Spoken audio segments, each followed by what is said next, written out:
kabihasnan. Masaya kami sa aming tahanan.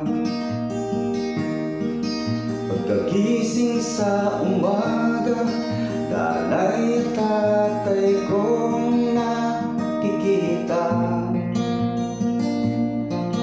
Kapatid ko naman ay abala, tumutulong sa mga gawaing bahay. Ako noon ay musmus pa lamang,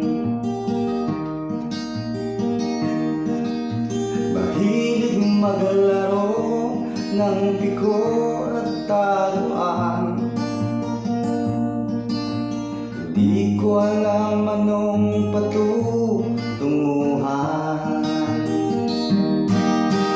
Bata-bata ko'y batang makulit, sa aming nayon ako'y laging sinasambit. Pagdating sa paglaro, hindi naman pala,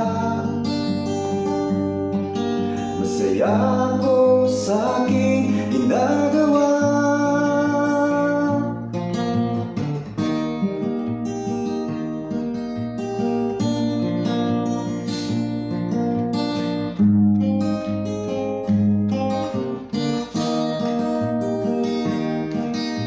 Lumipas ang maraming taon, binata na ako.